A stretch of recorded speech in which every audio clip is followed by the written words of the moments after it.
Des menus à la carte, ou presque. Car c'est en fonction des besoins et des pathologies des patients que ces repas sont conçus, même si c'est un traiteur qui auparavant les a déjà préparés. Au diététicien d'apporter la touche finale. Quand on a un patient avec plusieurs pathologies, la diététicienne doit composer un repas qui est différent d'un repas normal. Par exemple, pour un diabétique, on peut donner le menu du jour. On va juste modifier le dessert en un fruit ou un produit lacté sans sucre.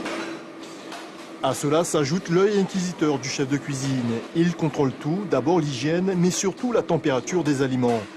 Livrés froids par le traiteur, ils doivent le rester, le gage de leur parfaite conservation.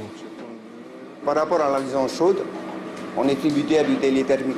Dès que c'est cuit, c'est consommé de suite. La liaison froide, les repas peuvent être préparés à J-2 ou à J-3, selon la conformité, selon les règles d'hygiène en vigueur sur le territoire. Ainsi conservés, les cuisiniers n'ont plus de contraintes de temps avant de les servir. Les plateaux sont ensuite placés dans ces chariots spéciaux et stockés à seulement 3 degrés. Puis 50 minutes avant le service, les chariots sont dirigés vers des bornes alimentaires. Là, seuls les plats de résistance sont réchauffés de manière sélective et automatique. Une chose impossible à l'époque de l'ancien hôpital. On mettait le chaud et le froid dans la même enceinte, quoi. Heureusement qu'on a les patients qui étaient vachement résistants, on n'a jamais eu de pépins. L'heure du repas a maintenant sonné. Alors, au menu, on a du poulet avec gratin de courgettes et puis du riz. Donc, c'est un repas diabétique.